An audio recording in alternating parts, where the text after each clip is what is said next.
Welcome to Bhavitha Santosh economy app.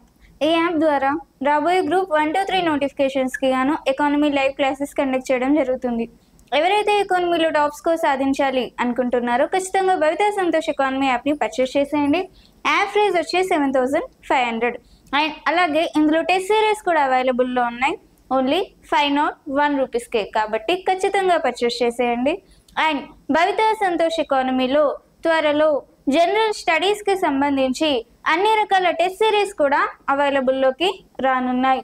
అలాగే June 1 నుంచి భవితా సంతోష్ ఎకానమీలో డైలీ కరెంట్ అఫైర్స్ అనేవి తెలుగు మరియు ఇంగ్లీష్ మీడియంలో కూడా అవైలబుల్లోకి రానున్నాయి. కాబట్టి అందరూ కూడా భవితా సంతోష్ ఎకానమీ యాప్ని పర్చేస్ చేసేయండి. అలాగే భవితా సంతోష్ ఎకానమీ ఛానల్ని సబ్స్క్రైబ్ చేయండి. అండ్ ఈరోజు డైలీ కరెంట్ అఫైర్స్లో భాగంగా కొన్ని క్వశ్చన్స్ని మనం మాట్లాడుకుందాం. దాంట్లో ఫస్ట్ క్వశ్చన్, వికసిత్ కృషి సంకల్ప్ అభియాన్ దేశవ్యాప్తంగా వివిధ రాష్ట్రాలలో ఎప్పటి నుంచి ఎప్పటి వరకు నిర్వహించనున్నారు? ఇది వికసిత్ కృషి సంకల్ప్ అభియాన్ అనే దానికి సంబంధించి దేశంలో ఎప్పటి నుంచి ఎప్పటి వరకు నిర్వహించనున్నారు. మరి దీనికి సంబంధించి మనం ఆప్షన్స్ని గనక చూసుకున్నట్లయితే ఆప్షన్ ఏ మే 30 నుంచి జూన్ 8 వరకు, అలాగే ఆప్షన్ బి మే 28 నుంచి జూన్ 9 వరకు, మరి ఆప్షన్ సి మే 27 నుంచి జూన్ 10 వరకు, అలాగే ఆప్షన్ డి మే 29 నుండి జూన్ 12 వరకు. మరి ఎప్పటి నుంచి ఎప్పటి వరకు నిర్వహించనున్నారు అంటే మే 29 నుంచి అంటే నిన్నటి నుంచి జూన్ 12 వరకు ఈ కార్యక్రమాన్ని నిర్వహించనున్నారు. మరి ఈ వికసిత్ కృషి సంకల్ప్ అభియాన్ అనేది దేనికోసం అనంటే ఇది ప్రధానంగా ఒక వ్యవసాయ ప్రచారం కోసం ఏర్పాటు చేయబడిన ఒక కార్యక్రమంగా చెప్పొచ్చు. అంటే వ్యవసాయ ప్రచారం కోసం పనిచేసే వికసిత్ కృషి సంకల్ప్ అభియాన్ని దేశవ్యాప్తంగా మే 29 నుంచి జూన్ 12 వరకు నిర్వహించనున్నారు. మరి కార్యక్రమంలో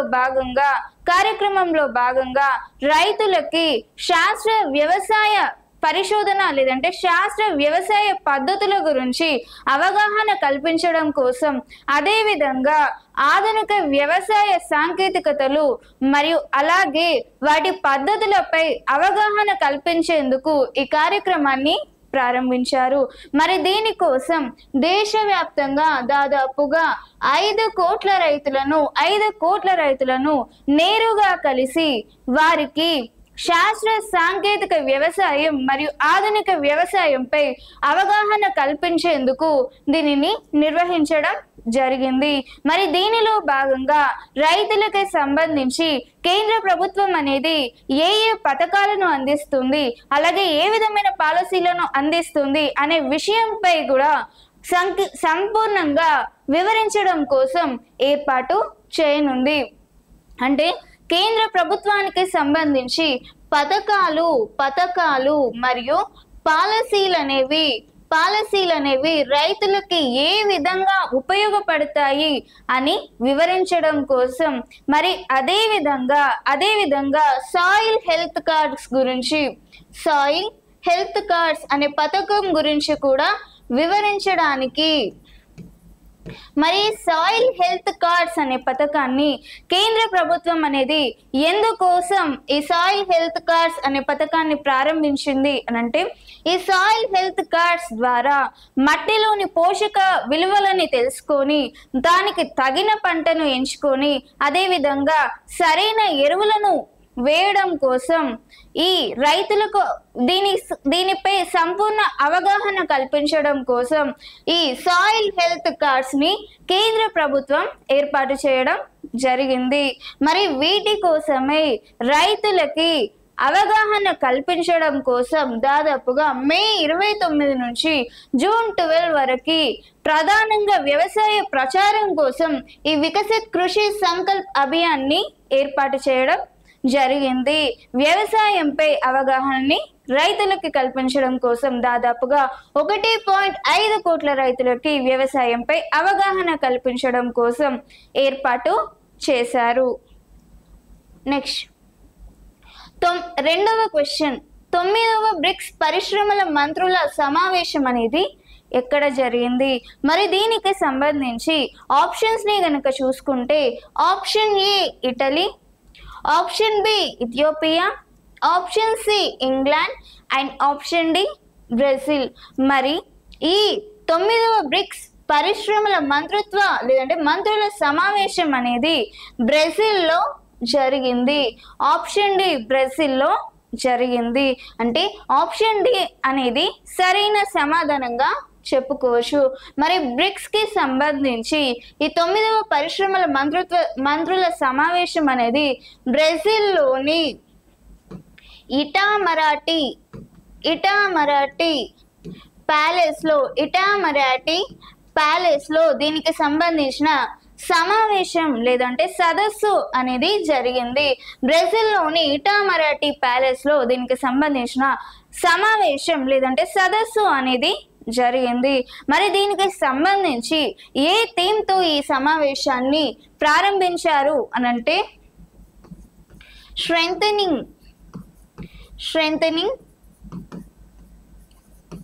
global south corporation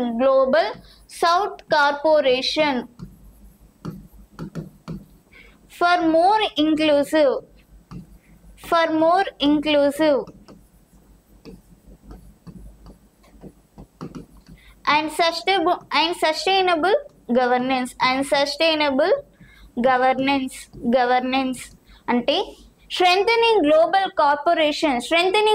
cooperation for more inclusive and sustainable governance అనే థీమ్ తో ఈ సమావేశాన్ని ప్రారంభించడం జరిగింది.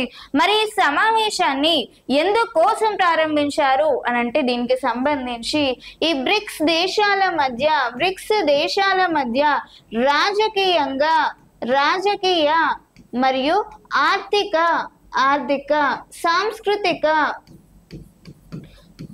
సాంస్కృతిక మరియు వైజ్ఞానిక పరంగా పరస్పర సహకారాన్ని అందించడం కోసం బ్రిక్స్ దేశాల మధ్య రాజకీయ, ఆర్థిక, సాంస్కృతిక మరియు వైజ్ఞానిక పరంగా పరస్పర సహకారాలు అందించడం కోసం ఈ బ్రిక్స్ సమావేశం జరగడం జరిగింది.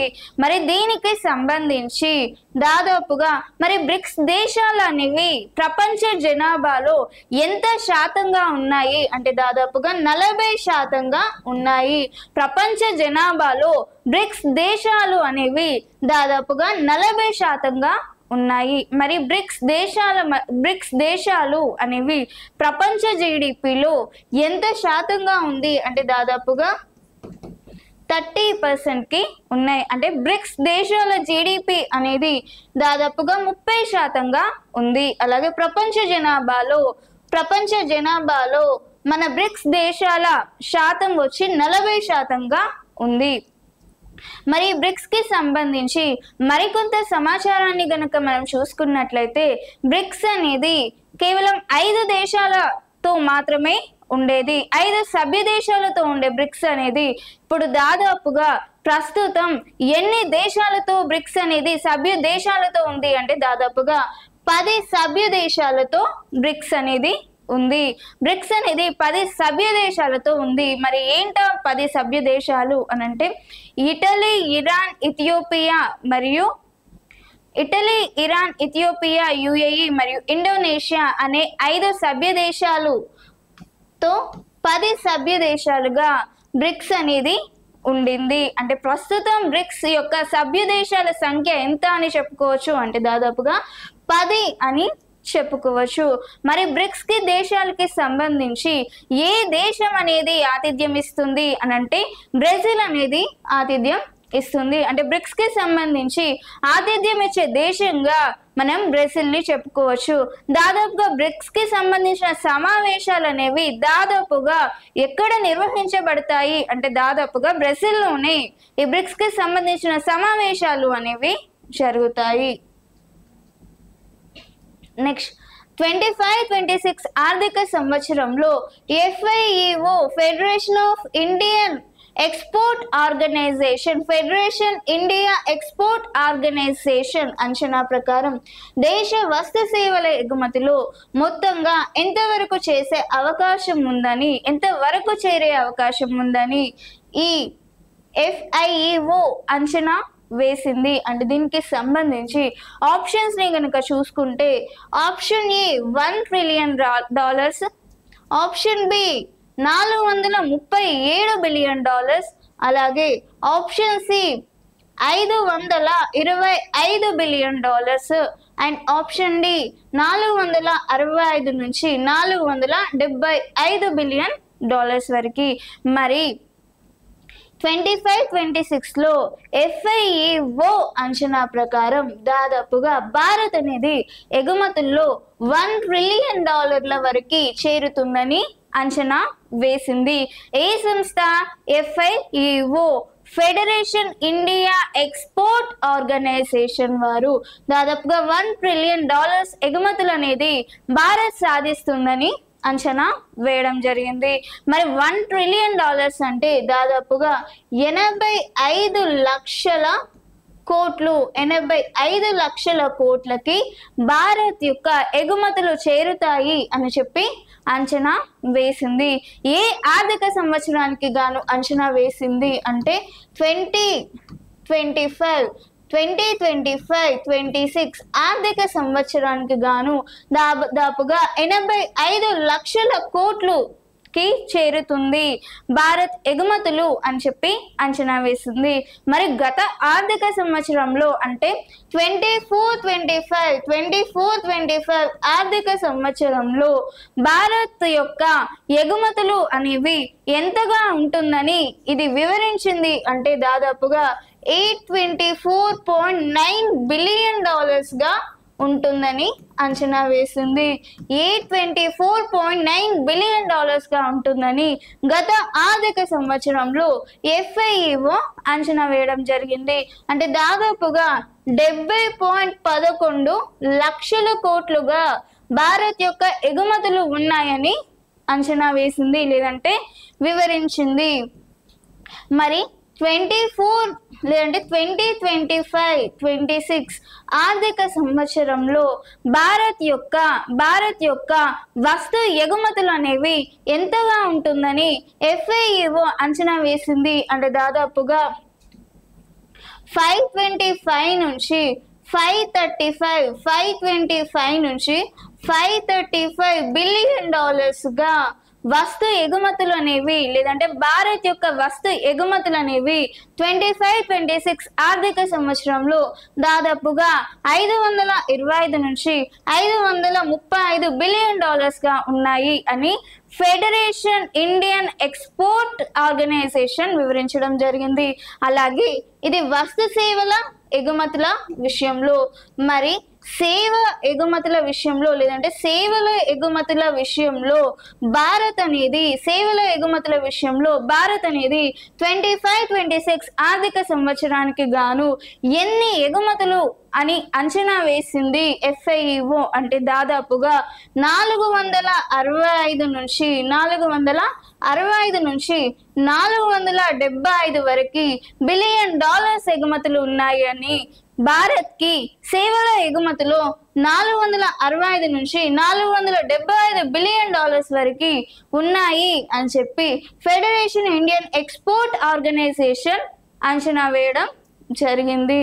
అంటే మనకి ఆన్సర్ ఏదే ఉండొచ్చు ఇప్పుడు అంటే FIEO అంచనా ప్రకారం భారత్ లో మొత్తం ఎగుమతులు అనేవి దాదాపుగా $1 ట్రిలియన్ వరకు ఉంటాయి అని చెప్పి అంచనా వేసింది. దాదాపుగా 85 లక్షల కోట్ల వరకు ఉంటాయని అంచనా వేయడం జరిగింది. Next 4th question. దేశంలో తొలి ప్రైవేట్ హెలికాప్టర్ ఎక్కడ ఏర్పాటు కానుంది? మరి దీనికి సంబంధించి ఆప్షన్స్ ని గనుక చూసుకుంటే option A Karnataka, option B Kerala, option C Maharashtra and option D Punjab. మరి దేశంలో తొలి ప్రైవేట్ హెలికాప్టర్స్ అనేవి ఎక్కడ ఏర్పాటు కానున్నాయి అంటే కర్ణాటకలో. అంటే ఆప్షన్ ఏ కర్ణాటక అనేది సరైన సమాధానంగా చెప్పుకోవచ్చు. అంటే దేశంలో తొలి ప్రైవేట్ హెలికాప్టర్స్ అనేవి కర్ణాటక రాష్ట్రంలో మొట్టమొదటగా ఏర్పాటు కానున్నాయి. మరి ఏ సంస్థలు సంయుక్తంగా ఈ హెలికాప్టర్ తయారీని నిర్వహించనున్నాయి అని అంటే యూరోప్లోని ఎయిర్బస్ మరియు టాటా అడ్వాన్స్డ్ సిస్టమ్ యూరోప్లోని ఎయిర్బస్ మరియు టాటా అడ్వాన్స్డ్ సిస్టమ్ అనే రెండు సంస్థలు సంయుక్తంగా ఈ ప్రైవేట్ హెలికాప్టర్ యొక్క తయారీని లేదంటే ఏర్పాటును నిర్వహించనున్నాయి. మరి దీనికి సంబంధించి మరి తొలి ప్రైవేట్ హెలికాప్టర్ అనేది ఇదేని లేదంటే ఏ మోడల్ ద్వారా ఏర్పాటు చేస్తున్నారు అంటే H125 అనే పేరుతో లేదంటే H125 అనే హెలికాప్టర్ని H125 అనే ప్రైవేట్ హెలికాప్టర్ని ఏర్పాటు చేయనున్నారు. ఏ సంస్థలు సంయుక్తంగా యూరోప్లోని ఎయిర్బస్ మరియు టాటా అడ్వాన్స్డ్ సిస్టమ్స్ సంయుక్తంగా ఈ హెలికాప్టర్ యొక్క ఏర్పాటుని చేయనున్నారు. మరి దీనికి సంబంధించి మరికొంత సమాచారాన్ని కనుక చూసుకున్నట్లయితే మరి H125 అనే తొలి హెలికాప్టర్స్ నిర్వహణలో లేదంటే ఏర్పాటు విషయంలో ప్రపంచవ్యాప్తంగా ఫ్రాన్స్ అమెరికా మరియు బ్రెజిల్ తర్వాత నాలుగవ దేశంగా ఇండియాని చెప్పుకోవచ్చు. అంటే H125 హెలికాప్టర్ల ఏర్పాటు విషయంలో ఫ్రాన్స్ అమెరికా బ్రెజిల్ తర్వాత నాలుగవ దేశంగా H125 హెలికాప్టర్ ఏర్పాటులో నాలుగవ దేశంగా భారత్ని చెప్పుకోవచ్చు. మరి ఈ హెలికాప్టర్ల విషయంలో దాదాపుగా 20 ఏళ్లలో 5 H125 అనేది భారత్ అనేది నాలుగవ దేశంగా చెప్పుకోవచ్చు. అంటే ప్రపంచంలో నాలుగవ దేశంగా H125 అనే హెలికాప్టర్ తయారీలో నాలుగవ దేశంగా భారత్ని చెప్పుకోవచ్చు. Next 5th question, women and child safety wing ద్వారా శక్తి వాట్సాప్ నెంబర్ని ఏ రాష్ట్రంలో ప్రారంభించారు అంటే ఉమెన్ అండ్ సేఫ్టీ చైల్డ్ విషయంలో భాగంగా అంటే మహిళలకు సేఫ్టీ కలిగించాలి అన్న ఉద్దేశంతో వారి రాష్ట్ర వ్యాప్తంగా ఒక శక్తి వాట్సాప్ నెంబర్ని ప్రారంభించారు. మరి ఏ రాష్ట్రంలో మహిళల సేఫ్టీకి సంబంధించి ఒక వాట్సాప్ నెంబర్ని ఏర్పాటు చేశారు అంటే దీనికి సంబంధించి ఆప్షన్స్ని కనుక మనం చూసుకున్నట్లయితే option A Andhra Pradesh, option B Telangana, option C Maharashtra and option D Karnataka. మరి ఏ రాష్ట్రంలో ఈ వాట్సాప్ నెంబర్లని ప్రారంభించారు అంటే ఆప్షన్ ఏ ఆంధ్రప్రదేశ్లో ఈ శక్తి నెంబర్స్ని ప్రారంభించడం జరిగింది. మరి ఉమెన్స్ యొక్క భద్రత కోసం మరియు వాళ్ళకి సంబంధించిన మరికొన్ని ఇంకా ఉమెన్స్ కానీ పిల్లలు కానీ ఇంకా ఏ ఉద్యోగుల విషయంలో కానీ భద్రతని మెరుగుపరచడం కోసం ఈ రాష్ట్రం లేదంటే ఆంధ్రప్రదేశ్ రాష్ట్రంలో ఈ హెల్ప్ లైన్ నెంబర్స్ లేదంటే వాట్సాప్ నెంబర్స్ని ప్రారంభించడం జరిగింది. మరి ఆంధ్రప్రదేశ్లో ఎక్కడ ఈ వాట్సాప్ నెంబర్స్ని ప్రారంభించారు అని అంటే పోలీస్ శాఖ కార్యాలయంలో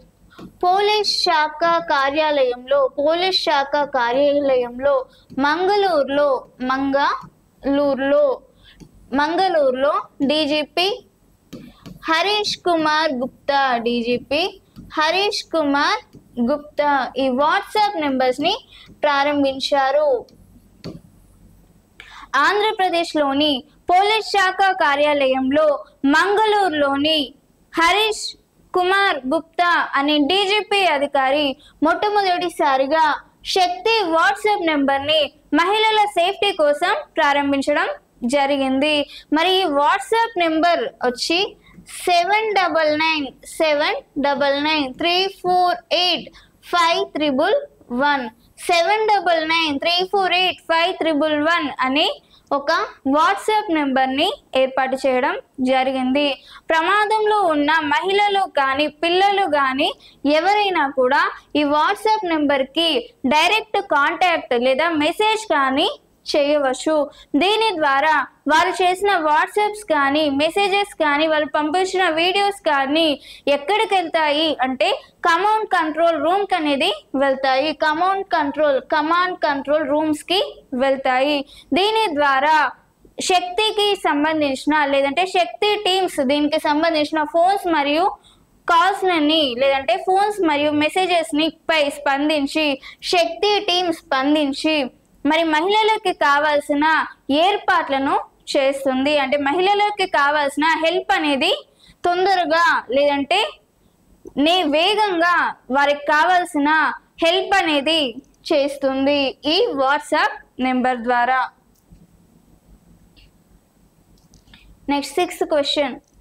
25-26 ఆర్థిక సంవత్సరంలో ఖరీఫ్ మార్కెటింగ్ సీజన్లో ఎన్ని రకాల పంటలకి కనీస మద్దతు ధరను కేంద్ర మంత్రివర్గం కీలక నిర్ణయం తీసుకుంది? మరి దీనికి సంబంధించిన ఆప్షన్స్ని కనుక చూసుకున్నట్లయితే option A 16, option B 15, option C 14 and option D 18. మరి 25-26 ఆర్థిక సంవత్సరంలో ఖరీఫ్ మార్కెటింగ్ సీజన్లో దాదాపుగా ఎన్ని రకాల పంటలకి కనీస మద్దతు ధరని కేంద్ర మంత్రివర్గం ప్రకటించింది అంటే దాదాపుగా 14 రకాల పంటలకి. అంటే దీంట్లో ఖరీఫ్ పంటల్లో దాదాపుగా 14 రకాల పంటలకి కనీస మద్దతు ధరని నిర్వహించడానికి కేంద్ర మంత్రివర్గం కీలక నిర్ణయం తీసుకునింది.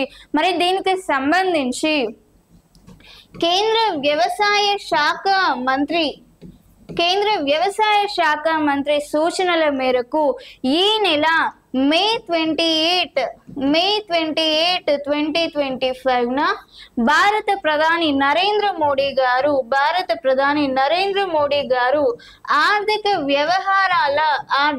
వ్యవహారాల కేబినెట్ కమిటీ సమావేశంలో భాగంగా ఈ మద్దతు ధరని ఆమోదించడం జరిగింది.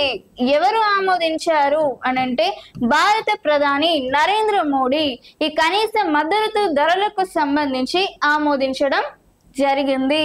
ఏ రోజున ఆమోదించారు? మే 28, 2025 ఆమోదించడం జరిగింది. మరి ఎవరి సూచనల మేరకు అంటే కేంద్ర వ్యవసాయ శాఖ మంత్రి సూచనల మేరకు ఆమోదించడం జరిగింది. మరి దీనికి సంబంధించి వరి విషయంలో మినిమం సపోర్టింగ్ ప్రైస్ లేదా కనీస మద్దతు ధరను వరి విషయంలో ఒక క్వింటాల్కి ఎంత శాతం పెంచారు అంటే దాదాపుగా 3% పెంచారు. వరి విషయంలో కనీస మద్దతు ధర విషయంలో ఒక క్వింటాల్కి 3% వరకు పెంచారు. మరి తృణధాన్యాల విషయంలో కనీస మద్దతు ధర లేదంటే మినిమం సపోర్టింగ్ ప్రైస్ విషయంలో ఒక క్వింటాల్కి దాదాపుగా 5.9% వరకు పెంచడం జరిగింది. మరి అదే విధంగా నూనె గింజల విషయంలో చూసుకుంటే ఒక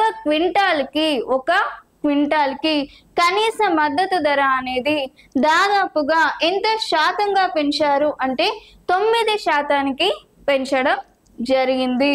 మరి దీనికి సంబంధించి ఈ సమావేశంలో మాట్లాడుతూ నైరుతి ఋతుపవనాలు అనేవి ఒక నెల ముందుగానే వచ్చాయని మరి దీనికి సంబంధించి మే నెలలోనే అధిక వర్షాలు అనేవి రావడం వల్ల పంటలు అనేవి అధికంగా పండుతాయని దీని ద్వారా రైతులకు దిగుబడి అనేది ఎక్కువగా వస్తుందని మరి ఈ విషయంలో దిగుబడులు ఎక్కువగా వచ్చిన విషయంలో రైతులకి కనీస మద్దతు ధరను కూడా పెంచాలి అన్న ఉద్దేశంతో కేంద్ర ప్రభుత్వం ఈ నిర్ణయం తీసుకోవడం జరిగింది. మరి ఈ నిర్ణయంలో భాగంగా ఖరీఫ్ పంటలకి దాదాపుగా 14 పంటలకి కనీస మద్దతు ధరను నిర్ణయం సమావేశాన్ని నిర్వహించింది. కనీసం దాదాపుగా 14 పంటలకి కనీస మద్దతు ధరను పెంచింది. నెక్స్ట్ 7th 2025 మే 24న నీతి ఆయోగ్ 10వ గవర్నింగ్ కౌన్సిల్ సమావేశంలో ఎవరు అధ్యక్షత బాధ్యతను నిర్వహించారు? మరి దీనికి సంబంధించి ఆప్షన్స్ ని గనక చూసుకున్నట్లయితే ఆప్షన్ ఏ ప్రధాని Narendra Modi, and option B Virendra Kumar, option C BVR Subrahmanyam, and option D Ashwini Vaishnaw. మరి 2025 మే 24లో నీతి ఆయోగ్ 10వ గవర్నింగ్ కౌన్సిల్ సమావేశంలో ప్రధాని నరేంద్ర మోడీ గారు అధ్యక్ష బాధ్యతను నిర్వహించడం జరిగింది. మరి మే 24న నీతి ఆయోగ్ 10వ గవర్నింగ్ సమావేశం అనేది ఏ థీమ్ తో ప్రారంభించారు అనంటే వికసిత్ రాజ్య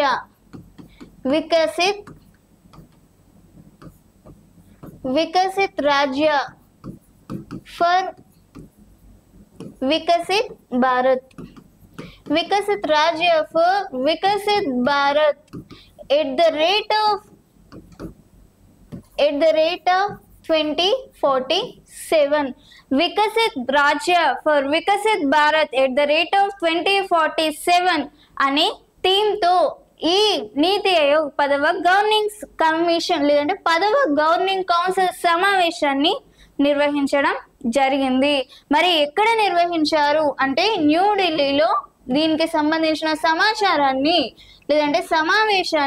నిర్వహించడం జరిగింది.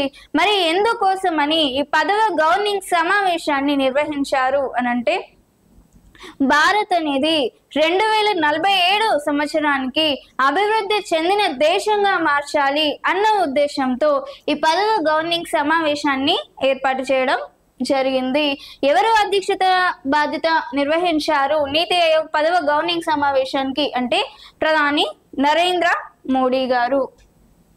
నెక్స్ట్ 8th క్వశ్చన్ 24-25 ఆర్థిక సంవత్సరంలో భారత్ కి ఎన్ని బిలియన్ డాలర్ల FDI పెట్టుబడులు వచ్చాయి అంటే దీనికి సంబంధించి ఆప్షన్స్ ని గనక చూసుకున్నట్లయితే option A 92.03 and option B 81.04 and option C 72.14 and option D 61.1.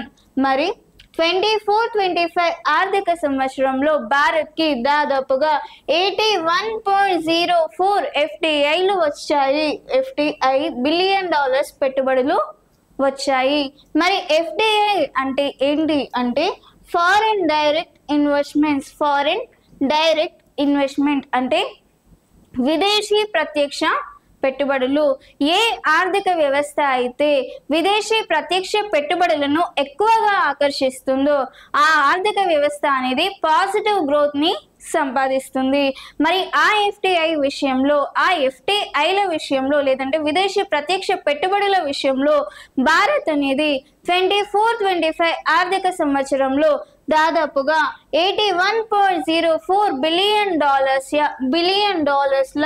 Billion డాలర్ల పెట్టుబడులు అనేవి వచ్చాయి. మరి గత ఆర్థిక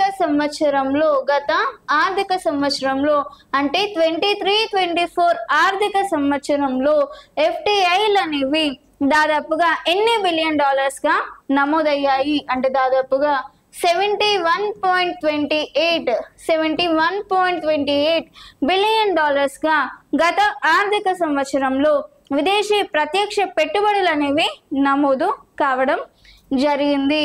మరి దీనికి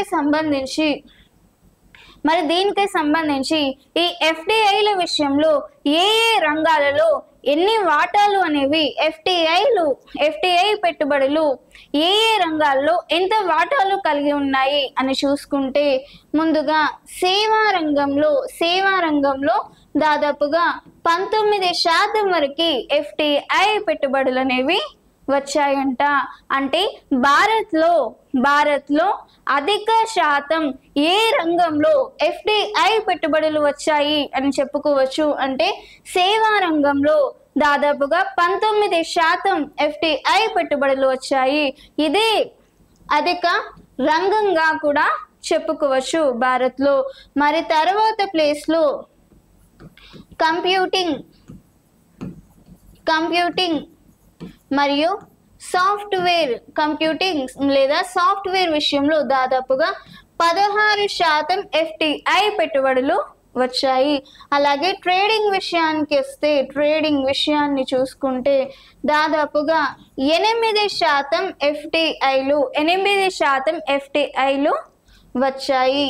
మరి దీనికి సంబంధించి మరి భారత్లో వివిధ రంగాలలో అధిక పెట్టుబడులు వచ్చిన రంగంగా సేవా రంగాన్ని చూసుకున్నాం.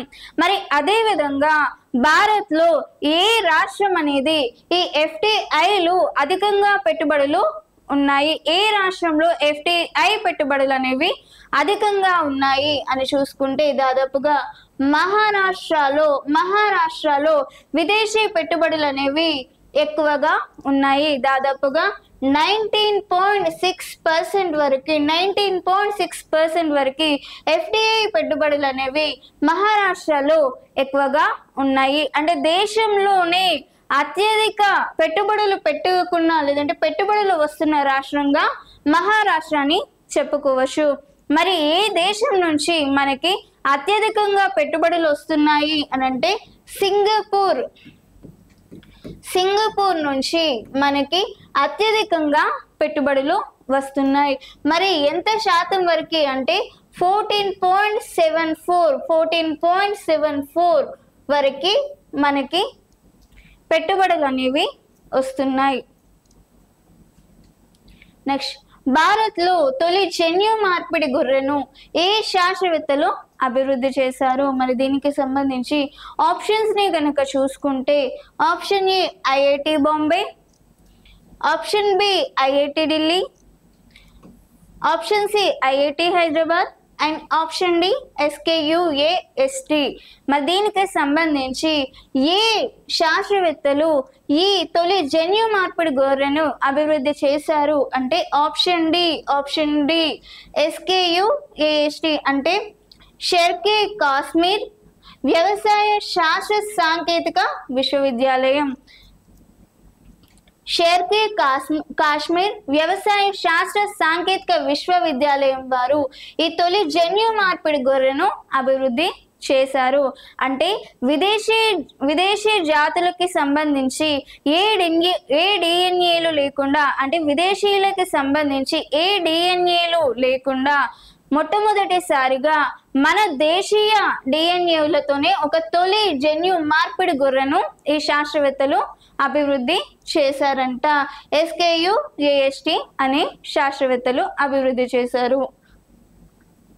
నెక్స్ట్ 10th క్వశ్చన్, భారతదేశంలో సరిహద్దు పోస్టుకి ఏ పేరు పెట్టనున్నారు? మరి దీనికి సంబంధించి ఆప్షన్స్ ని కనుక చూసుకున్నట్లయితే option A Jammu Kashmir, option B Sindhu, option C Sainik and option D Mahanadu. మరి భారతదేశంలో సరిహద్దు పోస్టుకి ఆప్షన్ బి సింధూర్ అని పేరు పెట్టనున్నారు. ఎందుకోసం అనంటే మరి దీనికి సంబంధించి పెహల్గాం దాడిలో భాగంగా, పెహల్గాం దాడి అనేది ఎప్పుడు జరిగింది? ఏప్రిల్ 22న పెహల్గాం దాడి కారణంగా చాలా మంది అమాయకులు మరణించడం జరిగింది. మరి దీనికోసం ప్రతిఘటన చర్యగా నరేంద్ర మోడీ పాకిస్తాన్ యొక్క సైనికులకి బుద్ధి చెప్పడానికి ఆపరేషన్ సింధూర్ని ఏర్పాటు చేయడం జరిగింది. అంటే పెహల్గాం దాడికి ప్రతిఘటన చర్యగా మరియు పాకిస్తాన్ సైన్యానికి బుద్ధి చెప్పే ఉద్దేశంతో ప్రధాని నరేంద్ర మోడీ గారు ఆపరేషన్ సింధూర్ని ఎప్పుడు ఏర్పాటు చేశారు? May 7న ఏర్పాటు చేయడం జరిగింది. మరి ఆపరేషన్ సింధు ద్వారా పాకిస్తాన్ ఆక్యుపైడ్ కాశ్మీర్స్ ఏవైతే ఉన్నాయో, అంటే పాకిస్తాన్ యొక్క సరిహద్దు ప్రాంతాలు ఏవైతే ఉన్నాయో ఆ సరిహద్దు ప్రాంతాలలో ఉన్న దాదాపుగా 9 స్థావరాలను ధ్వంసం చేయడం జరిగింది. అదేవిధంగా ఈ పెహల్గాం దాడికి ఎవరైతే రూపకల్పన చేశారో ఆ టిఆర్ఎఫ్ చీఫ్ ఎవరైతే ఉన్నారో ఆయనను కూడా అంతమొందించడం జరిగింది. మరి ఆపరేషన్ సింధూర్ ద్వారా సైనిక విజయాలను సాధించిన గుర్తుగా భారతదేశంలో సరిహద్దు పోస్ట్కి సింధూర్ అనే పేరు పెట్టనున్నారు. మరి ఇది ఈరోజు డైలీ కరెంట్ అఫైర్స్. అండ్ నా క్లాస్ కనుక మీకు నచ్చుంటే ఖచ్చితంగా వీడియోని లైక్ చేయండి, వీలైనంత మందికి షేర్ చేయండి, అండ్ ఖచ్చితంగా ఛానల్ని సబ్స్క్రైబ్ చేయండి. Thank you.